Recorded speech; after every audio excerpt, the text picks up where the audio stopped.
Hello guys and girls, welcome to Board Now's Cult Television Reviews, and on this video I will be reviewing the latest, well not the latest episode, but the second episode of Amazon Prime's new animated series Undone, and the episode is called The Hospital, so I'm going to get straight into it, full spoilers. Again, if you followed me over from the two videos from the previous episode, so this is obviously the new rotoscope time travel type thing.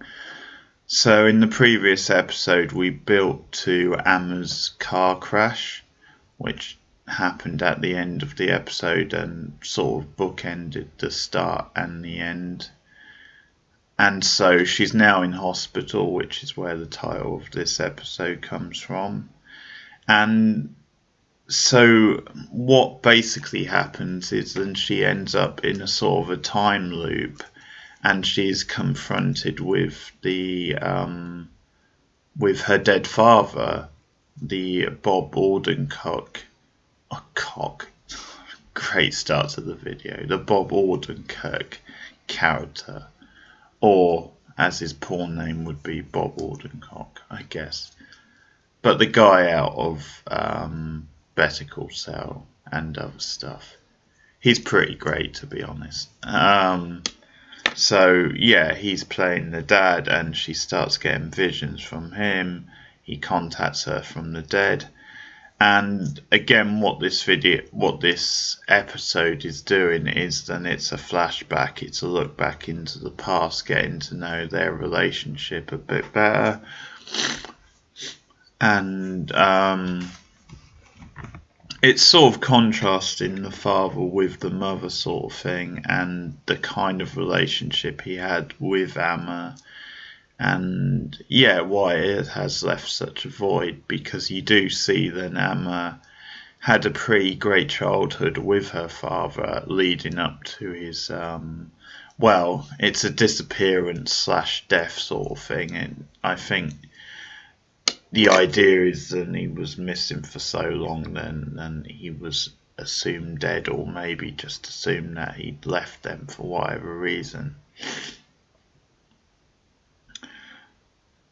So what happens, as I said, is that Amma ends up in a time loop in the hospital where she relives a slightly altered version of the same sort of sequence over and over again. So it's her mother and her daughter, I did that in the last episode, her sister Becca visiting her in the hospital. And it's this funny sort of thing, because the mother is right on her case. She's given her, sort of crap because she didn't wear a seatbelt. How irresponsible is she?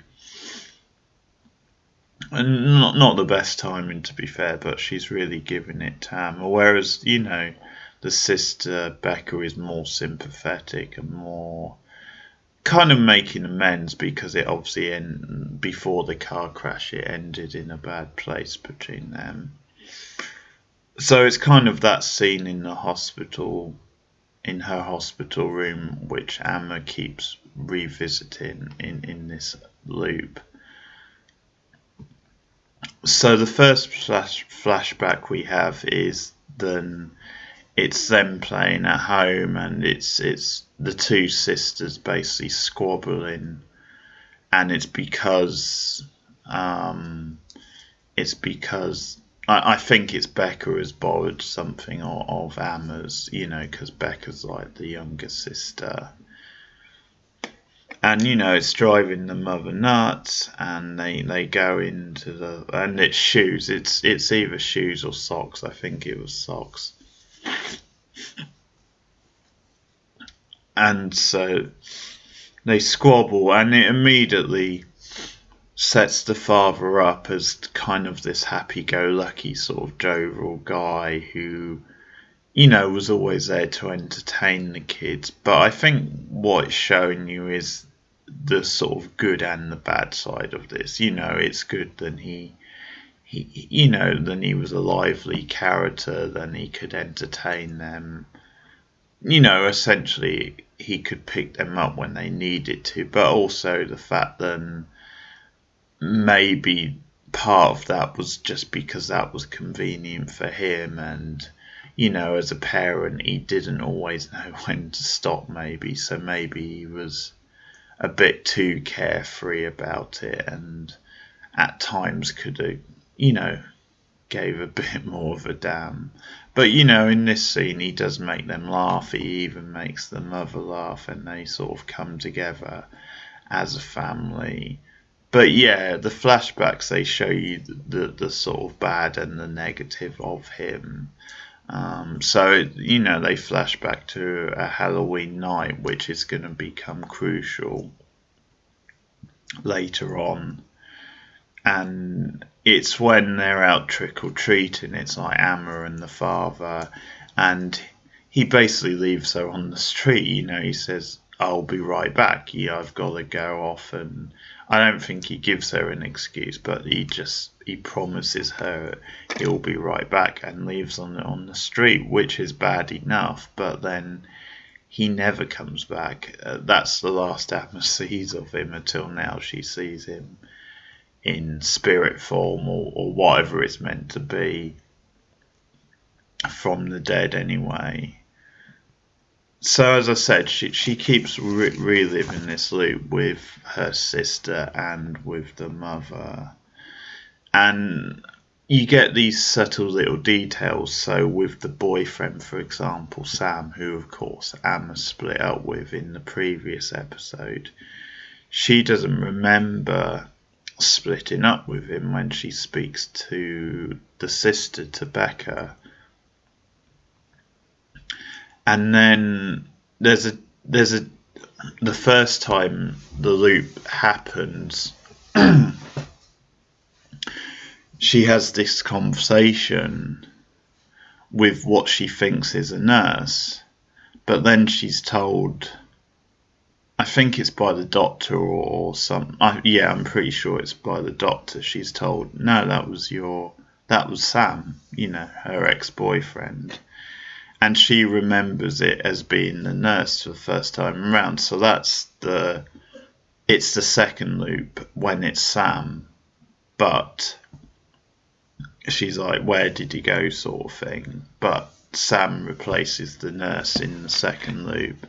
But the doctor sort of claims it was Sam anyway. Obviously he doesn't know she's in the loop, but that's what she says. So Sam's there for Amma in the hospital. And I think as the episode goes on, you do question how much of this is real, what exactly is going on. It could all be an hallucination. There's even the possibility she's in the coma all along. It's all a bit ambiguous, which is no bad thing. But you have the detail of the boyfriend or the ex-boyfriend. Was he really there? Did she imagine that? Was it just the nurse? These kind of questions are raised. And the one constant is the fact that the mother is there every time. So she gives the same speech.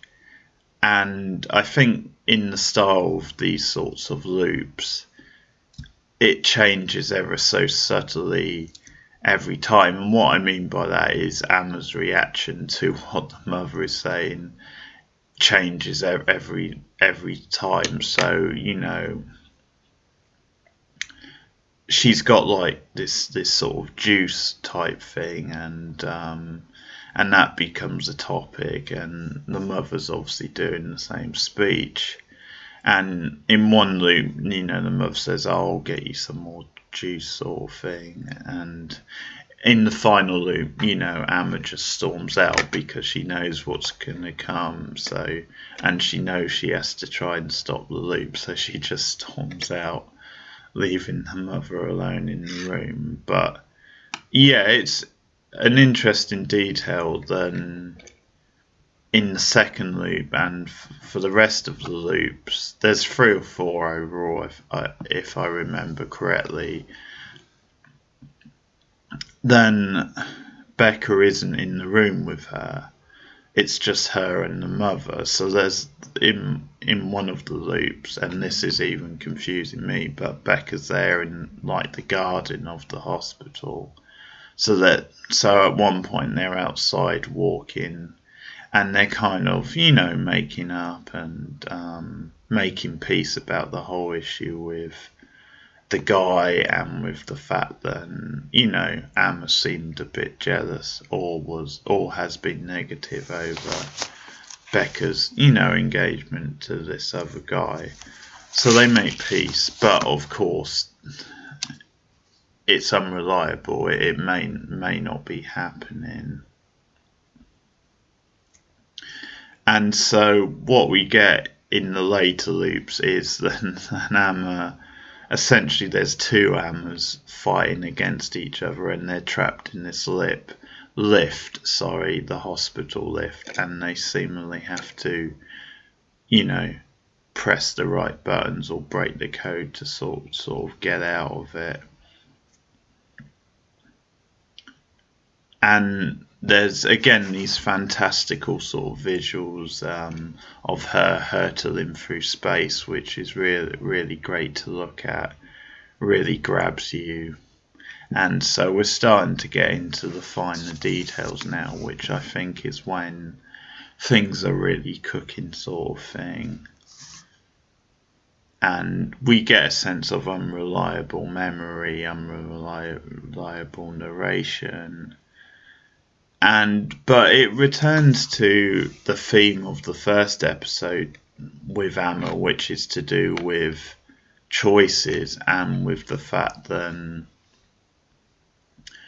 I think on the one hand she has sort of limited choices, because that's kind of life. It's a mundane sort of process, or certainly Amma believes that in her case. But on the other hand, and there's almost too much life, too many choices in life, too many things are thrown at us, especially in this information age, and that becomes a bit of a restriction and a bit of a blur for Amma as well. So I think we're really getting into the finer sort of detail and sort of fabric of this, and how this sort of time travel plot is going to work.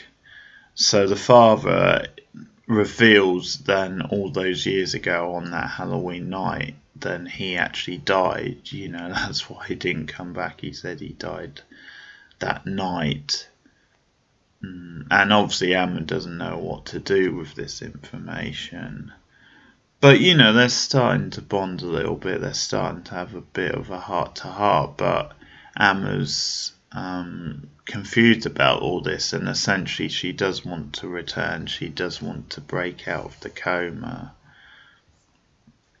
And the father, gives her a choice, essentially. He says, you can do this. You can return to them. Or... you can choose to stay with me, and we can work out the mysteries of the world, is kind of how he says it, or that's what he's getting at anyway.